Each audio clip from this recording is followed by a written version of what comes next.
दोस्तों, जब बेटा बाप बनने का दिखावा करने लगे तो उसे उसकी असली औकात दिखानी पड़ती है। पिछले कुछ दिनों से पाकिस्तान भी ऐसा ही कर रहा था।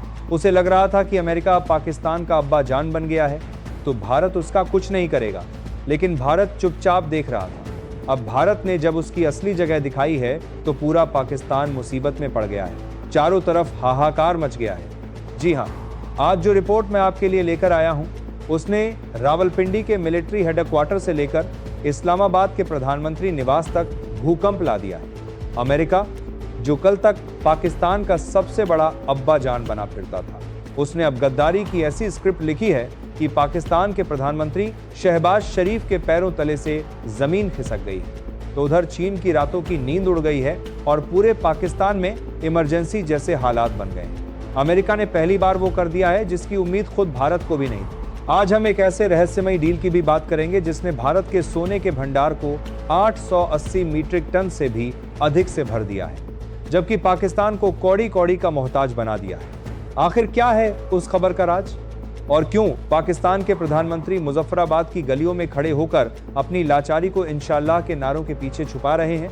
नमस्कार, आज का ये डीएनए टेस्ट आपके रोंगटे खड़े कर देगा, क्योंकि आज हम पाकिस्तान की उस बकवास और अमेरिका के उस महाबदलाव का पर्दाफाश करेंगे जिसने दक्षिण एशिया का इतिहास बदल दिया है।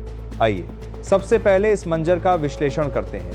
आपकी स्क्रीन पर जो तस्वीरें हैं, ये पाकिस्तान की सड़कों पर उतरी जमात-ए-इस्लामी की महिलाएं और कार्यकर्ता हैं। इनके हाथों में बैनर है, जुबान पर भारत के खिलाफ नारेबाजी है, लेकिन इनके दिमाग में क्या है?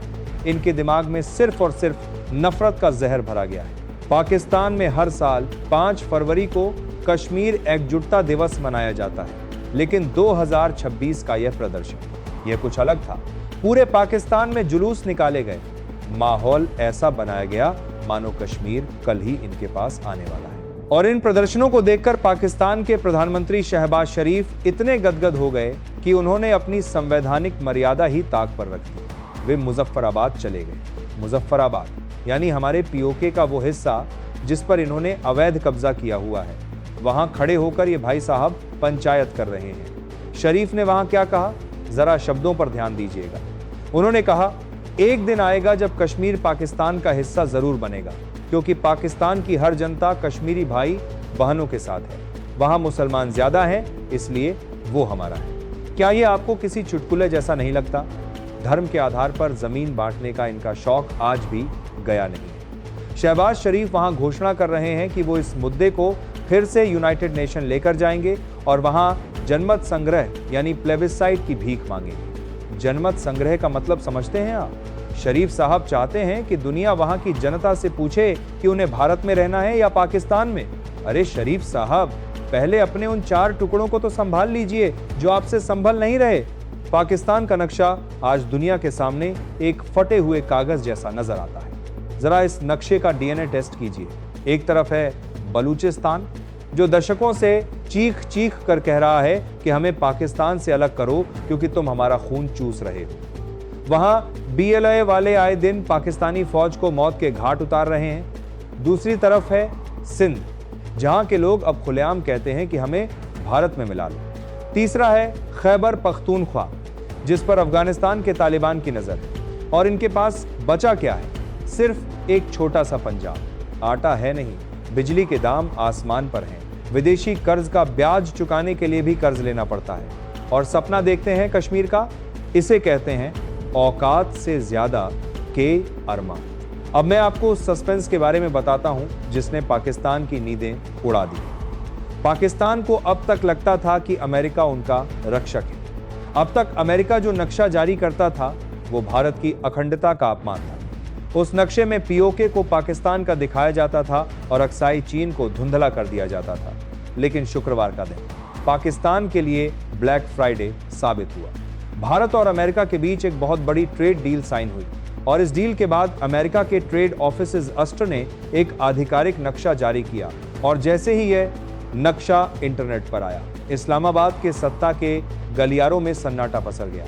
अमेरिका ने पहली बार अपनी आंखें खोलकर भारत का बिल्कुल ओरिजिनल और सही नक्शा पेश किया है। इस नक्शे में पीओके और अक्साई चीन को स्पष्ट रूप से भारत का हिस्सा दिखाया गया है। यह अमेरिका के कूटनीतिक इतिहास में एक युगांतकारी घटना है। जरा विचार कीजिए, जो अमेरिका कल तक पाकिस्तान को F-16 और डॉलर देता था, आज उसने नक्शे पर से पाकिस्तान के दावों को पेंसिल से मिटाकर उसे उसकी असलियत दिखा दी है। और बात सिर्फ नक्शे तक सीमित नहीं है।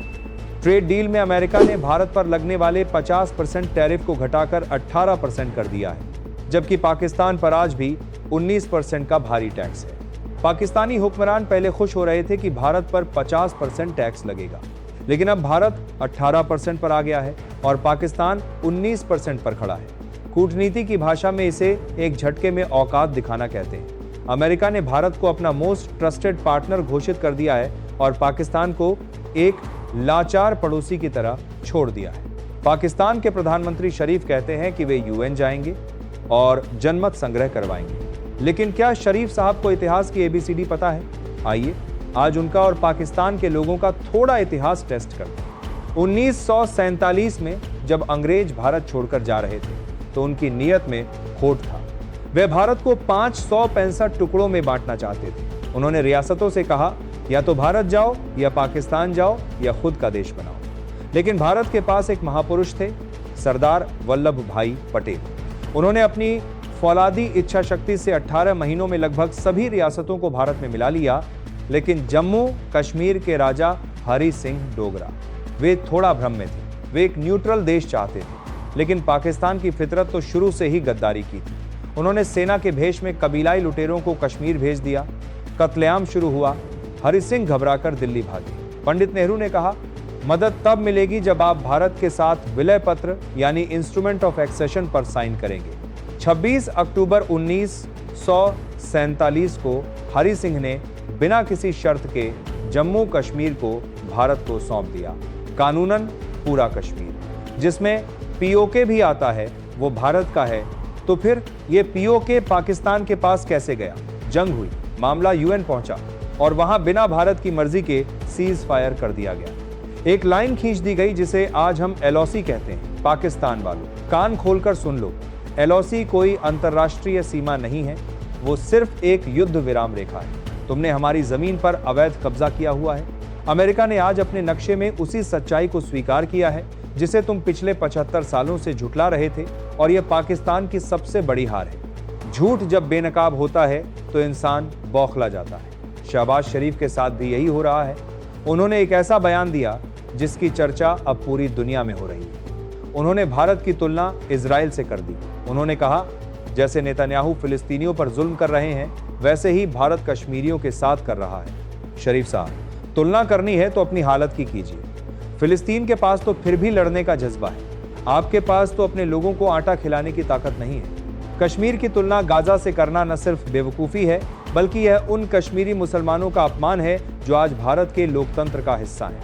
कश्मीर में आज शांति है, वहाँ G20 की सफल बैठकें होती हैं, वहाँ रिकॉर्ड तोड़ पर्यटक आ रहे हैं, वहाँ के बच्चे अब पत्थर नहीं बल्कि लैपटॉप उठाते हैं। जब शरीफ साहब मुजफ्फराबाद में ये जहर उगल रहे थे तो वहाँ एक और मेहमान बैठे थे। कजाकिस्तान के राष्ट्रपति टोकायेव। शरीफ को लगा कि एक इस्लामिक देश का नेता होने के नाते टोकायेव उनका समर्थन करेंगे, लेकिन टोकायेव ने मुजफ्फराबाद की धरती पर शरीफ की जो बेइज्जती की, वो पाकिस्तान कभी नहीं भूलेगा। उन्होंने साफ कह दिया कि यह आपका आपसी मामला है और हम इस फालतू की बयानबाजी में नहीं पड़ेंगे। आज दुनिया के 57 इस्लामिक देश भी पाकिस्तान की इस घिसी पिटी रिकॉर्डिंग को सुनकर पक चुके हैं। कोई पाकिस्तान का साथ देने को तैयार नहीं है। पाकिस्तान की मुसीबतें यहीं खत्म नहीं होती। कूटनीति में जब आप मात खाते हैं तो उसका असर हर जगह दिखता है। अब पाकिस्तान पानी का रोना रो रहा है। 1960 के सिंधु जल समझौते को लेकर पाकिस्तान अब नीदरलैंड के द हेग में स्थित कोर्ट ऑफ आर्बिट्रेशन पहुंच गया है। पाकिस्तान को डर है कि भारत अब अपनी नदियों का पानी पाकिस्तान जाने से रोक देगा और भारत ने अपना स्टैंड क्लियर कर दिया। प्रधानमंत्री मोदी ने साफ कहा है, खून और पानी एक साथ नहीं बह सकते। भारत ने अब इस समझौते को रिव्यू मोड में डाल दिया है। भारत ने कह दिया है, हम तुम्हारी किसी विदेशी कोर्ट को नहीं मानते, यह भारत का पानी है और हम तय करेंगे कि इसे प्यासे पाकिस्तान को देना है या नहीं। जरा सोचिए, जिस देश की पूरी खेती सिंधु नदी पर निर्भर हो, अगर भारत ने वहां पानी की सप्लाई में थोड़ी भी कटौती कर दी तो पाकिस्तान के पास भीख मांगने के लिए कटोरा भी नहीं बचेगा। पाकिस्तान के आर्मी चीफ आसिफ मुनीर कहते हैं कि कश्मीर आजादी की सुबह देखेगा। मुनीर साहब, कश्मीर तो बहुत पहले आजाद हो चुका है, आप अपनी फिक्र कीजिए, क्योंकि बलूचिस्तान अब अपनी आजादी की सुबह की तैयारी कर रहा है। यहाँ एक बड़ा सवाल, अमेरिका ने अपना स्टैंड क्यों बदला? क्या यह सिर्फ एक नक्शा है? नहीं, यह अमेरिका का भारत के प्रति एक सरेंडर है। अमेरिका अब समझ चुका है कि चीन को अगर कोई रोक सकता है तो वो सिर्फ भारत है। पाकिस्तान अब अमेरिका के लिए एक लायबिलिटी बन चुका है, एक बोझ बन चुका है। पाकिस्तान को अब चीन ने भी अपनी कर्ज की जाल डेट ट्रैप में फंसा लिया है। ऐसे में अमेरिका ने तय किया है कि वो पाकिस्तान के उन दावों को अब और हवा नहीं देगा जो पूरी तरह झूठ पर आधारित है। अमेरिका का यह नया नक्शा भारत की सॉफ्ट पावर और हार्ड पावर की जीत है। यह भारत के विदेश मंत्रालय की जीत है। यह इस बात का सबूत है कि अब दुनिया भारत की शर्तों पर चलने के लिए मजबूर है। पाकिस्तान अब केवल एक रिटायर्ड प्यादा है जिसे शतरंज की बिसात से उठाकर फेंक दिया गया है। अब हम आपको भारत के उस गोल्डन मास्टर स्ट्रोक के बारे में बताते हैं जिसने दुनिया भर के केंद्रीय बैंकों और अंतर्राष्ट्रीय अर्थशास्त्रियों की नींद उड़ा दी है। फरवरी 2026 में भारत का विदेशी मुद्रा भंडार 723 अरब डॉलर के रिकॉर्ड स्तर को पार कर चुका है। लेकिन असली रोमांच आंकड़ों के इस विशाल पहाड़ में नहीं, बल्कि भारतीय रिजर्व बैंक द्वारा संचालित एक गुप्त मिशन में छिपा है। जिस समय दुनिया युद्ध, आर्थिक प्रतिबंधों और डॉलर की अस्थिरता के साये में जी रही है, भारत ने अपना वह ऐतिहासिक खजाना घर वापस लाना शुरू कर दिया है जो पिछले कई दशकों से विदेशी धरती पर धूल फांक रहा था। यह कहानी सिर्फ सोने की ईंटों की नहीं, बल्कि एक उभरती हुई महाशक्ति के स्वाभिमान और भविष्य की सुरक्षा की है। आंकड़ों की गहराई में उतरें तो आरबीआई के ताजा अपडेट के अनुसार भारत के पास अब 880 मीट्रिक टन से अधिक सोना है। गौर करने वाली बात यह है कि सिर्फ पिछले कुछ हफ्तों के भीतर ही भारतीय स्वर्ण भंडार की वैल्यू में 14.5 बिलियन डॉलर से ज्यादा का उछाल आया है। आज भारत की कुल गोल्ड होल्डिंग की बाजार कीमत 137 बिलियन डॉलर के पार निकल चुकी है। यह कोई मामूली निवेश नहीं है, बल्कि भारत की अर्थव्यवस्था के चारों ओर खींची गई एक ऐसी सुरक्षा दीवार है जिसे कोई भी वैश्विक मंदी आसानी से नहीं भेद सकती। भारत अब दुनिया में सोने का सिर्फ सबसे बड़ा उपभोक्ता ही नहीं, बल्कि सबसे आक्रामक खरीदार, अग्रेसिव बायर बनकर उभरा है। आरबीआई का लक्ष्य स्पष्ट है, अपनी कुल संपत्ति का एक बड़ा हिस्सा सोने जैसी ठोस और अविनाशी संपत्ति में सुरक्षित रखना। इतिहास के पन्ने हमें 1991 के उस काले दौर की याद दिलाते हैं, जब भारत का विदेशी मुद्रा भंडार इतना कम हो गया था कि हमें अपनी साख बचाने के लिए देश का सोना गिरवी रखना पड़ा था। वह हमारी मजबूरी का दौर था, जब एयर इंडिया के विमानों ने चुपचाप लंदन के लिए उड़ान भरी थी। लेकिन आज 2026 का भारत अपनी आर्थिक संप्रभुता के साथ उस सोने को वापस ला रहा है। बैंक ऑफ इंग्लैंड के वॉल्ट्स में रखा भारत का सैकड़ों टन सोना अब विशेष सुरक्षा वाले विमानों के जरिए मुंबई और नागपुर के हाई सिक्योरिटी वॉल्ट्स में शिफ्ट किया जा रहा है। पिछले 2 वर्षों में भारत ने लगभग 274 टन सोना वापस मंगाया है। यह ऑपरेशन इतना गोपनीय और सुरक्षित था कि इसकी खबर दुनिया को तब लगी जब सोना भारतीय सीमाओं के भीतर पहुंच चुका था। आखिर भारत को अपना सोना वापस लाने की इतनी जल्दी क्या है? इसका सबसे बड़ा रणनीतिक कारण है संप्रभुता, सॉवरेनिटी। रूस यूक्रेन युद्ध के दौरान जब अमेरिका और पश्चिमी देशों ने रूसी केंद्रीय बैंक की विदेशी संपत्तियों को फ्रीज कर दिया, तो पूरी दुनिया के लिए यह एक वेकअप कॉल था। भारत ने इससे यह बड़ा सबक लिया कि संकट के समय विदेशी बैंक या विदेशी जमीन पर रखा हमारा अपना पैसा भी हमारे खिलाफ इस्तेमाल किया जा सकता है। अपनी संपत्ति पर 100% नियंत्रण रखने के लिए उसे अपनी धरती पर रखना अनिवार्य है। इसके अलावा लंदन में सोना रखने के लिए भारत को हर साल करोड़ों रुपए की स्टोरेज फीस और बीमा राशि चुकानी पड़ती थी। अब अपने देश में सोना रखने से न केवल सुरक्षा बढ़ी है, बल्कि सरकारी खजाने पर पड़ने वाला यह अतिरिक्त बोझ भी खत्म हो गया है। आज पूरी दुनिया डी-डॉलराइजेशन के दौर से गुजर रही है। रूस, चीन और ब्राजील जैसे देश मिलकर डॉलर के वर्चस्व को चुनौती दे रहे हैं। भारत भी इस रेस में पीछे नहीं है।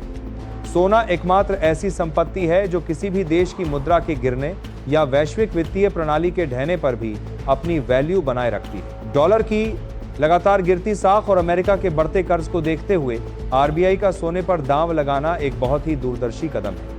यदि भविष्य में ब्रिक्स अपनी कोई नई करेंसी लाता है या गोल्ड बैक ट्रेडिंग शुरू होती है, तो भारत का यह विशाल स्वर्ण भंडार हमें एक बहुत ही मजबूत स्थिति में खड़ा कर देगा। स्वर्ण भंडार के मामले में भारत अब दुनिया के दिग्गजों को कड़ी टक्कर दे रहा है।